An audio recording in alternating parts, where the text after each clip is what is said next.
Hello, everyone. Welcome to the second episode of our show, TETE-a-TETE with Vikram Anand, a Voice of Healthcare Network initiative. Today, our guest for the show is Mr. Mayank Bathwal. Mayank is the Chief Executive Officer of the Aditya Birla Health Insurance Company Limited. And the Mayank I know is a very dynamic leader and, and an amazing person. So, welcome, Mayank, on the show. My pleasure, Vikram. Thank you for having me on the show. Our pleasure too, Mayank. So, um, Mayank is presently, as I said, as I shared, is the CEO of Aditya Birla Health Insurance Group, and he has spent over 25 years with the group in various capacities and roles. So, Mayank, we'll come to your present role of health insurance chief executive a little later, but probably let's begin with getting to know your earlier part of your career in, and especially with respect to, and your experience, especially, but with respect to your relationship, and a very long relationship at that, with the Aditya Birla Group. So it will be a pleasure to understand and know more about that. Yeah, thanks, Vikram. So I've been, with the group for 26 years, as you mentioned, and uh, you know, and so therefore not worked anywhere else. I mean, I joined the group as a management trainee in back in 1994, and got an opportunity to work through multiple businesses and functions across these last 26 years. In fact, I joined the group in the fertilizer business of group, and from fertilizer to financial services. I think it's a long journey in over the last 26 years. I worked through multiple businesses beyond fertilizer, through metals business, through power and energy business, and etc. And through in strategy functions, working very closely with a very senior business director in my early part of the career, and then moved to the life insurance business sometime in '99 end, when the group was setting up the venture, and so therefore was fortunate to be part of one business at the formation stage itself.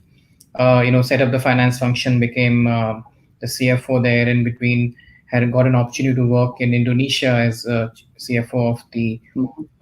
joint venture partner, Sun Life's Indonesian venture Uh-huh. in life insurance. And then 2015, I got an opportunity to set up the health insurance business. And completely, again, very lucky to have another opportunity to set up, this time, of course, as the CEO. And so Mhm. if you see, we call ABG as a world of opportunities. And for me, it has really been a world of opportunities, working through multiple geographies, functions, businesses.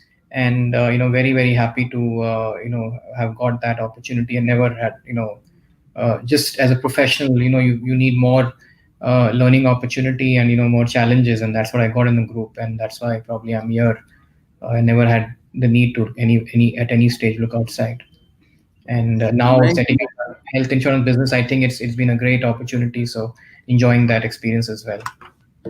great, great. Mayank, I just want you to kind of a little further delve into. We've heard all great stories as students, as professionals, about the environment and the ecosystem a group like the Builders create. So, just a few more reflections on what was that glue which kept you, because a dynamic leader like you, I'm sure, would have got many other opportunities, but there must have been this glue which kept you connected with the ABG group. And that's something I think we all need to know, because that's something we all need to learn from also when we run organizations at a larger scale, as to what is it that keeps such leaders connected. Yeah, I mean, that's an important point, Vikram. I think it's very important for professionals to get the right environment in which they operate, and I think that's what the group gave me.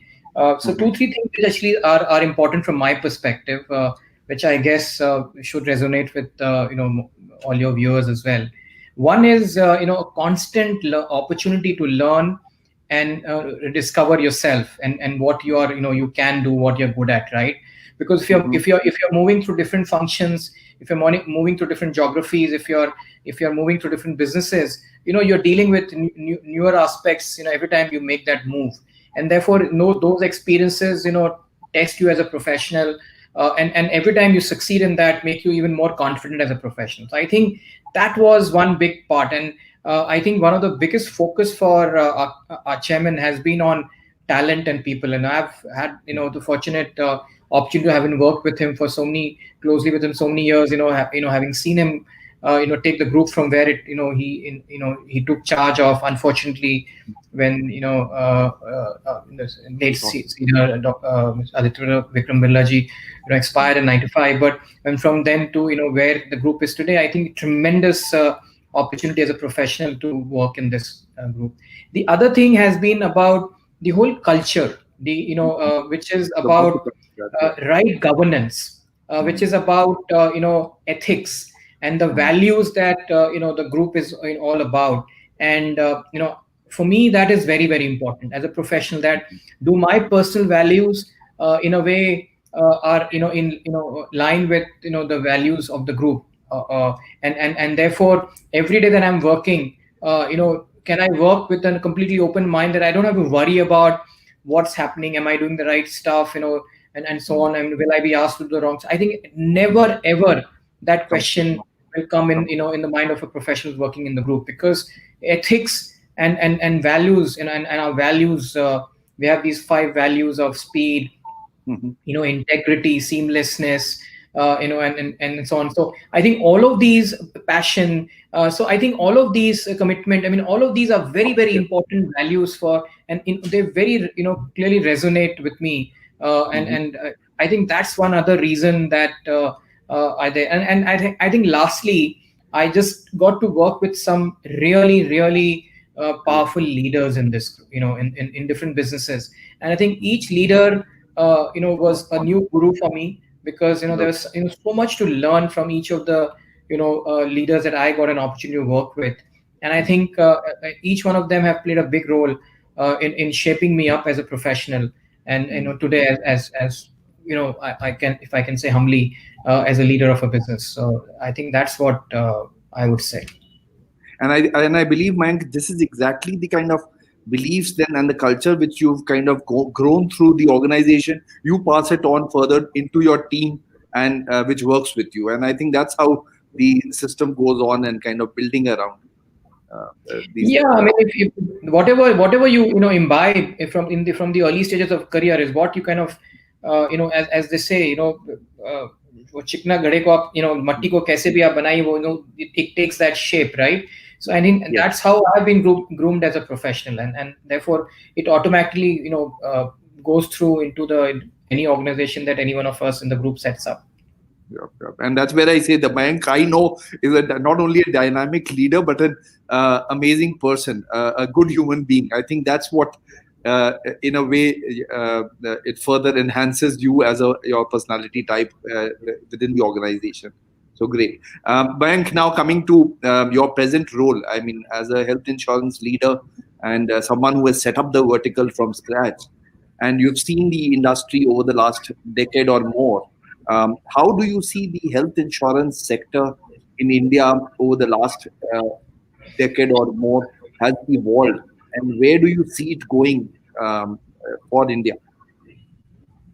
Especially with government also now coming up with these Ayushman Bharat initiatives and schemes, where you see even at a government level such initiatives for health insurance are being taken up.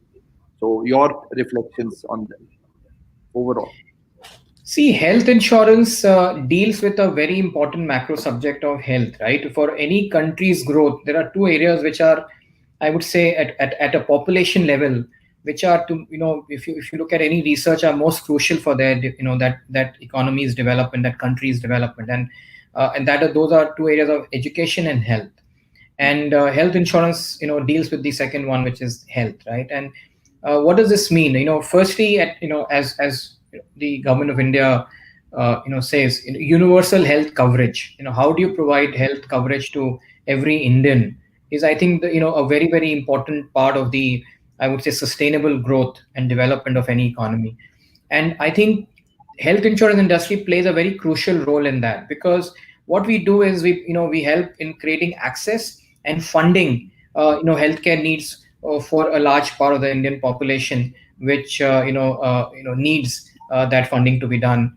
And so in the scheme of things in India, the government of India takes care of the funding needs under the Ayushman Bharat scheme for people who typically cannot afford. So therefore, people from the bottom rung up to, let's say, about 500 million, and my sense is it will keep increasing to, and then they are kind of trying to see if they can merge or at least bring in synergy between some of the other central government schemes, and so close to about 650 odd million people.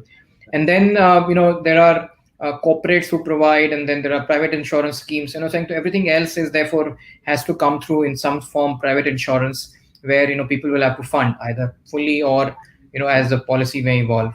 So I think health insurance has to play a very, very important role, and I'm very, it's very encouraging that I'm happy that about a decade or so back, even the regulator felt that maybe we need to set up a completely different stream of, like, insurance companies, which is what by the name of what we call standalone health insurance companies. Because even earlier, though, the general insurance companies, the multi-line players were providing, but we needed the right impetus and focus on health insurance, so a special line of companies were created. And I think since then, the category has consistently grown at about 20-25%, and it will continue to grow. Many very few businesses get an opportunity to grow at this pace.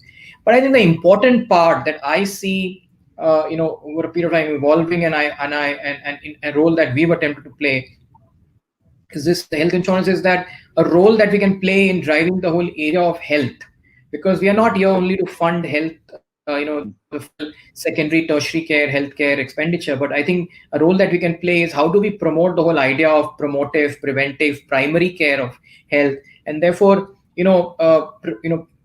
promote better health management, and hopefully defer, postpone, reduce the incidence for a secondary and tertiary care healthcare requirement.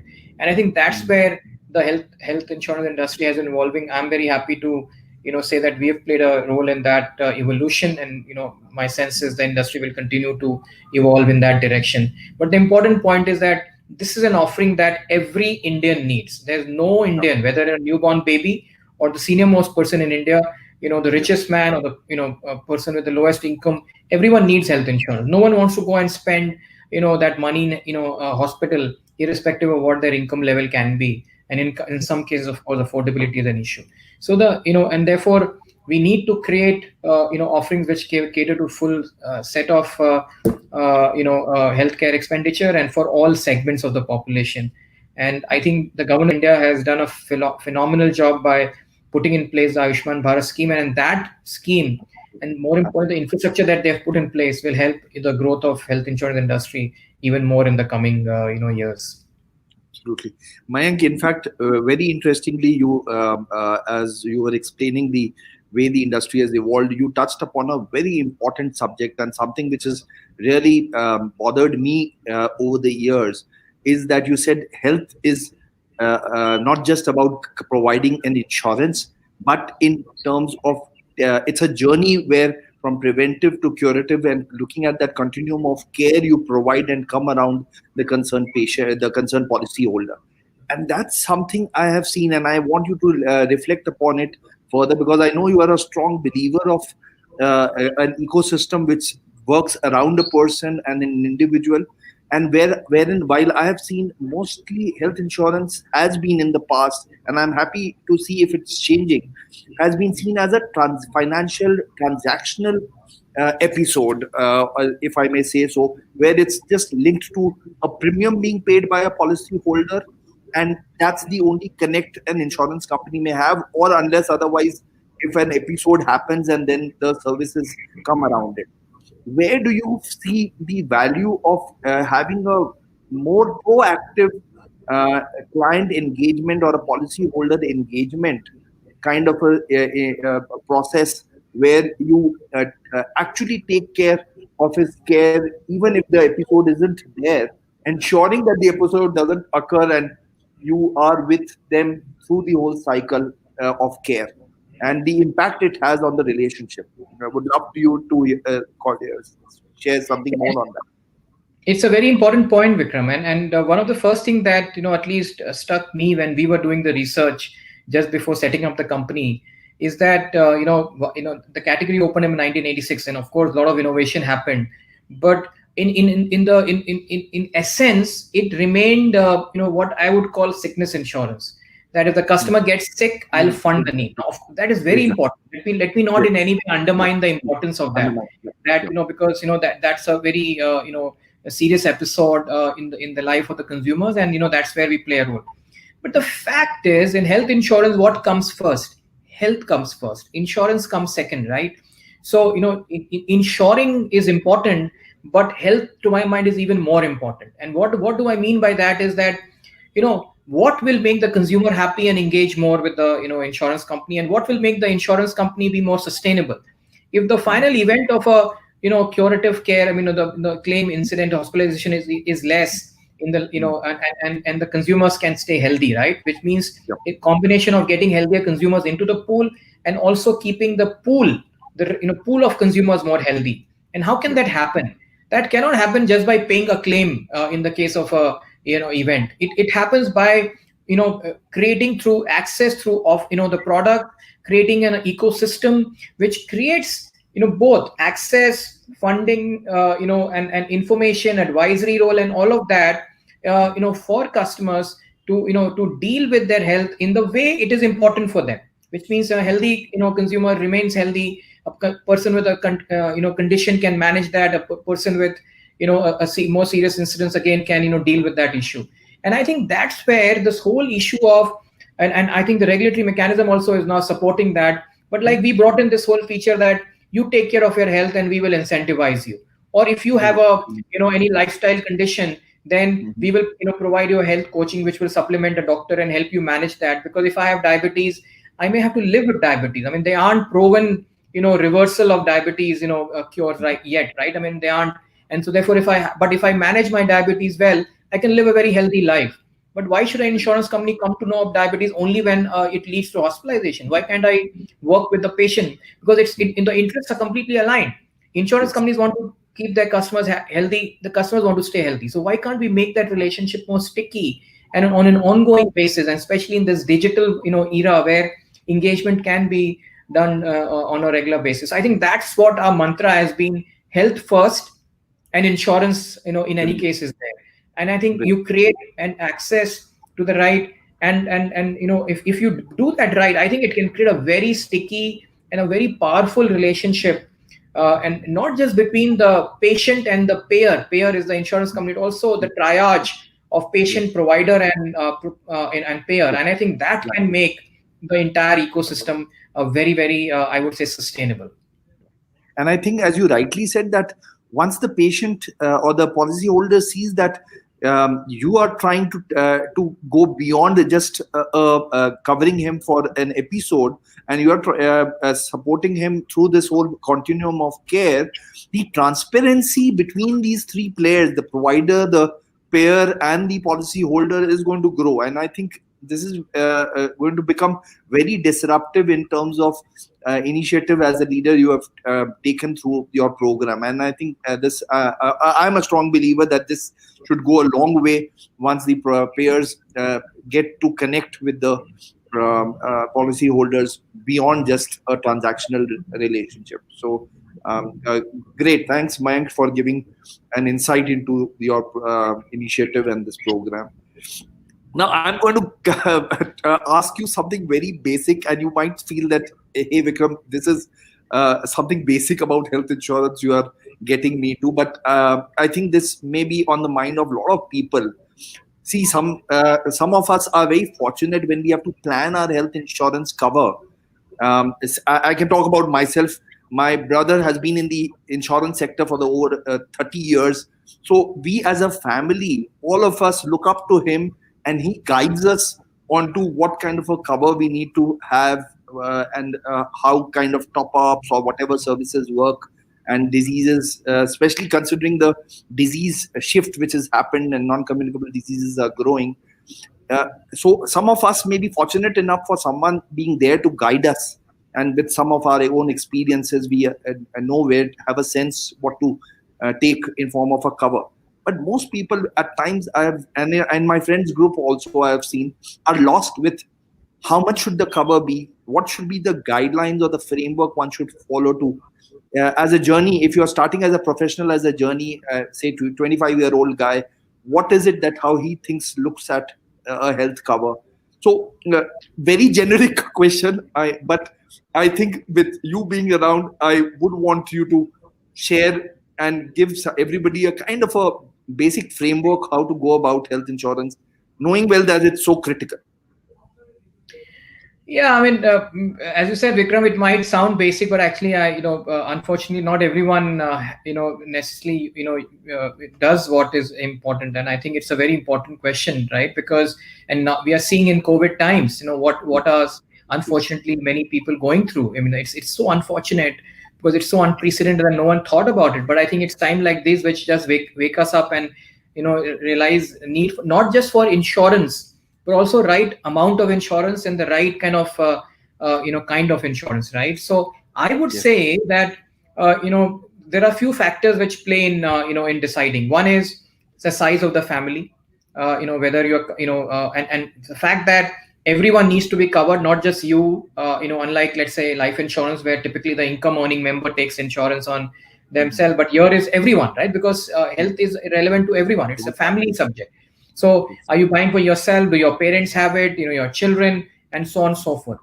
So the size of the family is very important. Again, are people what age? Do they have condition, or is there a family history of some conditions, etc. in the past? Therefore, some of those factors have to be kept in mind in terms of the size, the city in which you are staying, right? So typically, let's say if I'm staying in a Mumbai versus if I'm staying in Wardha, my regular day-to-day of hospitalization requirement might be very different. A cost might be different. So whilst I still want to go to, let's say, Mumbai for something which is where the best quality healthcare is available, but for regular hospitalization versus serious hospitalization or specialization, will make a difference in the cost. So I think keeping that in mind, we should take health insurance. And today, you look at what Ayushman Bharat has given. The government says the family, for that segment of population should have a minimum sum assured of 5 lakh for that population. Please understand. And how many people actually have taken 5 lakh insurance in India through private insurance? You'll be surprised. Such a large percent of people have taken less than 5 lakh sum assured coverage, and that even though they are staying. So there are 2-3 principles. One is take it early. Please do not wait that, oh, I'll take it later on. I'm not going to be falling sick, or my corporate has given. As we say, my own insurance is my own insurance. Ownership is very important. Because if I own it, I'm going to live with that comfort that I because there is the regulation has done very good thing that they've given guaranteed lifelong renewability. If you buy a retail insurance, the insurance company can never say no to you in future. You have the full right to retain it for life. Only you have a choice to get out of it. Insurance companies don't have. I think that's a great I would say policyholder protection norm. That so buy early, but buy adequate. So I would say the minimum sum assured that you can ever think of is 10 lakh, to my mind. You see COVID, right? And we have seen COVID costs of 15-20 lakhs and so on and so forth. Nowadays, when you go for the best quality treatment, medical science is bringing in a lot of new treatment, but of course there's a cost attached to it. No one wants to compromise on the quality of healthcare. So take minimum. So I would say take a 10 lakh cover. You can now, there are very good I would say top up products. For example, we have a product top up of up to 1 crore, which is very very price efficient. So you can take up a cover and it's not going to cost too much. Take up a 10 lakh, take up additional top up cover. Beyond that, so a base cover, then a top up cover. And I think once you have done that, then I would normally advise people to add something which is very prevalent in some of the other parts of the world, but in India I think it's still evolving, what I call critical illness cover. And the reason I say critical illness cover is because it's in critical illness cover is typically a fixed benefit, what I call a lump sum amount, that if an unfortunate critical illness condition happens, the policyholder gets a lump sum amount of whatever coverage, 10, 15, 20, whatever lakh, or even these covers are available even in crores. what it does, let's say someone unfortunately has a heart condition, which is, going, you get that amount. So your actual expenses will be taken care of by what is the base insurance, or what is called the indemnity, actual reimbursement product, versus whereas the lump sum amount product of critical illness can take care of, the loss of income, in the That's time of wonderful. that health event. Because it's, as a professional, let's say I'm a professional, it's not only my healthcare cost for that event, but if I'm not working for some time, I lose my Supporting the income. family through What the happens to period. that? So that fixed, critical illness fixed benefit product can take care of that cost. So typically that another, again, depending on the size of the family, another, I would say in the range of 20-25, and there are some very good products which give you coverage against most of the critical illnesses that are prevalent today, or are Okay. likely to happen. So if this is what I call the minimum coverage, and then of course there are lots of other offerings of personal accident, etc., which you can add to your bouquet. But if I have the minimum, then this is what I feel we must do, Vikram. So what I hear you say, I'm just kind of repeating a bit, but that take insurance early in the life, in your life, cover the whole family to the extent you can. Take a bare minimum basic policy, require whatever cover you can get, and on top of that, get a top up policy value. And these top ups, as you are explaining and you are sharing, are fairly cost effective. It's not a value which kind of burns your pocket. It's going to be it's very fairly efficient and cost effective, and that's where you kind of ensure that at least this is the bare minimum standard structure which you keep. And if required, which you believe there is something, especially for certain diseases, one, you are saying those options also now are available, which kind of gives you that additional support. Yeah, and the thing that you should look at is look at a products which have the minimum exclusions. They have Okay. minimum exclusions, minimum waiting period, so that you're not worried about if something happens, because disease don't come after telling you, right? They don't give you a warning that they're coming, so it can happen anytime. So the less exclusions you have, the better. And I think the regulation mechanism also is favoring that journey now. Okay. Okay. This is perfect. Thank you so much. I think, Mayank, this has been very helpful to understand. In fact, I have also kind of updated my knowledge on how to go about it. So thanks for that. And now I'm going to cover a few personal. I mean, I'll move to from your insurance perspectives and understanding which we've taken collected from you, to a few questions on the personal front. And I have two or three of those questions before we end today's session. So, having come through this period of your professional career, and obviously have been a successful leader, uh, who you did mention initially that there were people who have mentored you or influenced you.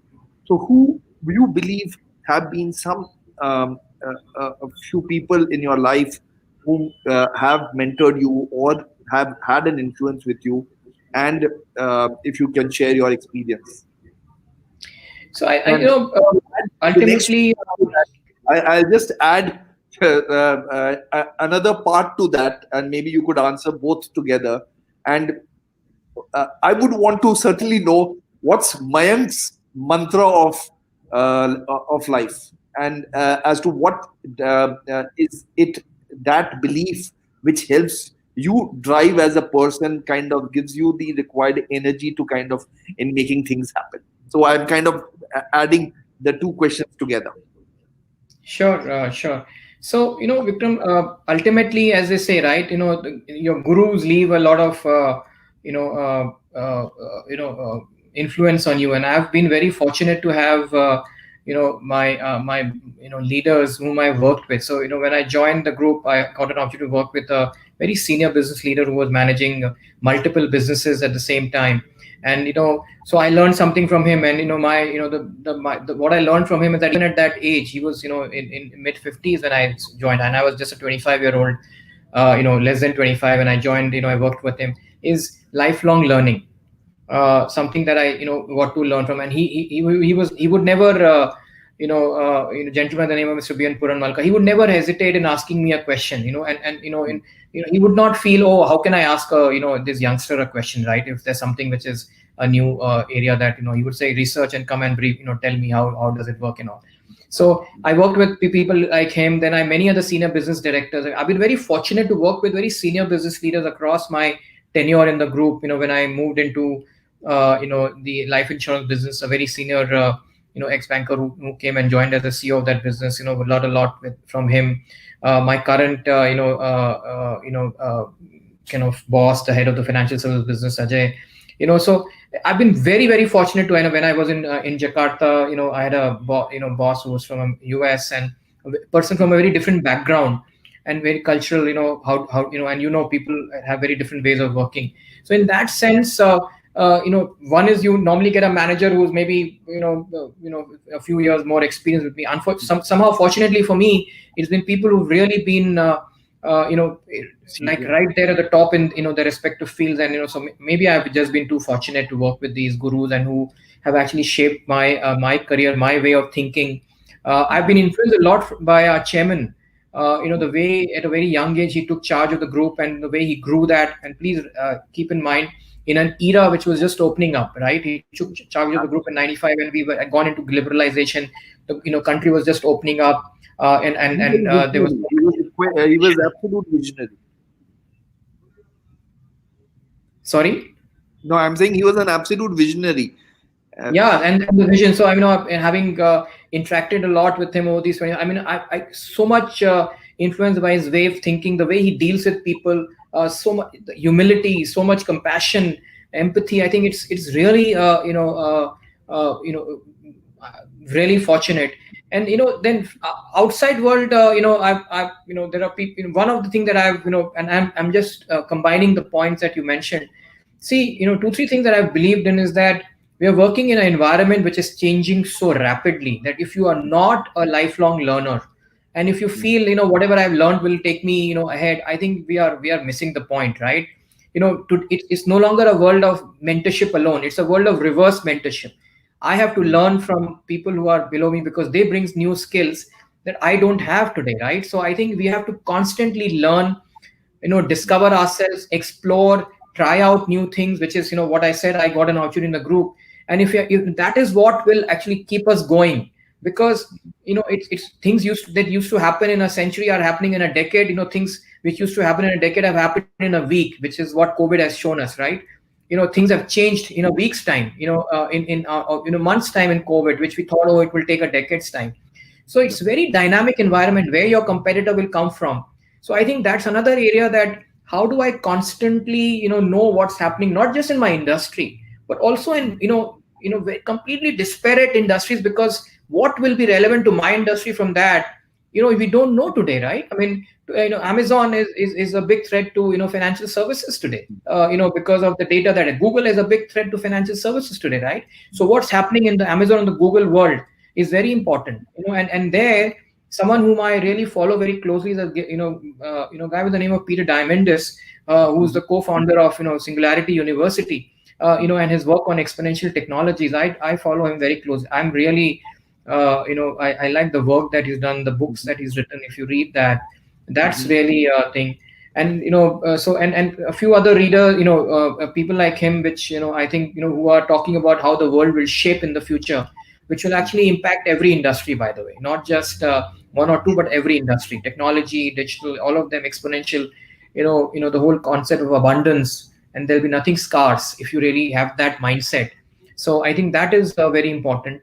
And of course, now at my age, you start getting a bit spiritual, so you start thinking about life and its meaning a little bit more in detail. So in that sense, I'm really influenced by Sadhguru and his thought process and the work that he's done. Yes. So I think I can go on and on, but just to name a few, these are. My next question to you was that your mantra of life. What's the mantra of your life? And because I know you've taken up a few major challenges in life beyond work, and something which comes not naturally to people like us. We all want to do things considering what our abilities are, but at times kind of shy away from taking up. So please, I know a bit about it, but would love to hear from you as to how you would see it as what is your mantra of life. Yeah, I mean, my mantra is explore yourself, right? Because you just don't know what you are capable of. And unless you explore, unless you try, you will never be able to know what you are. And our body, our mind is Mhm. is capable of so much. I don't know, even if we have attempted, and being able to know even 1 millionth of what we can do, right? Mhm. What human beings have done, achieved. It's not that it's an extreme situation. All of us are capable of achieving something. And I'll just give Mhm. you a small anecdote from my life, right? I mean, I would, I mean, health was important, but I would be in it, on and off, right? And as I was getting closer to 40, I realized, oh, health is very important, I must do something about it. And as you know, as you start We've all getting, passed through that. We've all yeah, passed through that feeling. as That you get feeling that closer to, leave it at that. absolutely. So as you get closer to 40, one of the things that comes to, especially in the corporate world, is this whole thing of marathon, right? And I remember I told my wife I want to run a marathon. She said, can you run 500 meters without puffing and huffing? I mean, and are you sure? And like typically I said, no, I'll do that. Typical New Year resolution, 7th of January, it went off, and she started kind of, see, I told you. Then that just struck me, right? That that's not fair. So I said, okay, next year I'll run, and I put that on my Facebook page, and and said I have to do this now. And see, someone who is not, and it's a reality. I mean, it would be difficult to run 500-meter without in the normal course. I mean, whilst I'd done a lot of stuff, okay, I'll run probably, but not a way that one should. And I prepared for it, and next year, when it happened, it was I think, can I do it? And many people are doing it. It's not something unique. But the point is, if I had thought about it, that can I run 21 kilometers and and more, I would say no, I can't. But the body, human body, is actually so capable, right? And everything then starts supporting you. I mean, I started believing in this whole thing that if you want to achieve something, if you go for it, things will happen for you. I think the environment will support you, and but you have to try. So explore. I mean, my you know message to everyone, youngsters, everyone else will be, please explore yourself. And when you're getting into career, sometimes you get into careers, wanting to specialize in something. Okay, it's fair, but how do you know that you're only best suited for that? I mean, unless you try something out. I mean, I'm a finance professional, and it's only when my organization gave me an opportunity to do sales, then I realized, oh my god, I can do sales also so well. Otherwise I used to say, no, no, no, finance professionals are not good for sales, it's not possible. But I was fortunate. I did a role of CFO and head of institutional sales, and then I realized, oh my god, I can do it. So explore yourself, try out different things. As they say, you don't fail, you only learn. Mm. So I think that's what I would urge every youngster of today, or Yeah. anyone. And did you complete your half marathon, Mayank, by the way? Because that's very I interesting did. and inspiring for us to set that standard for next year for ourselves. Did you do No, it? I did. And I did that for a few years thereafter. I remember the first time, Wow. just around the 17-kilometer mark, I started having some cramps, and I was on the verge of giving up. And then I don't know, from out of nowhere, on Marine Drive, you have, these family people who are always there giving you, food and everything. And someone, a lady came and just gave me a pack of ice. I don't know from where. She took out from her purse and gave Is me a it? pack of ice, applied it, and I was able to complete it. So I was Wow. wondering, where did this lady come from? I mean, she Yes. was like an angel for me, God right? sent And you I to the did that, and patient. I did that for a few more years after that. But it was not for me whether that I want to run all my life. It was about that I can do it. What was important for me is I can do it. I think that's what I will tell everyone. You can do it if you want to do it. I think that's an amazing note at which we would be ending, and I think that's the message. Was my last question to you also, as to what is the message for the young professionals who are watching us and who are stepping into their professional careers. So I think this message is very strong and very important for everyone to follow, and for us as well. I mean, at various phases of life, that in continuing to believe in ourselves and kind of take it forward. So wonderful, Mayank. I think this has been a great interaction, and I have always enjoyed talking to you. It's been always a pleasure talking to you, and it's always in every interaction with you, one gets to learn a hell of a lot. So thank you so much for joining us for this show. I we ideally would wanted this show to be over a cup of tea, and we'll surely have another session with you over a cup of tea. But thank you so much for joining us for this. We thoroughly enjoyed. I thoroughly enjoyed myself interacting with you. My pleasure. Completely my pleasure, Vikram. Thank you so much for having me. Thank you. Have a good day. Yeah.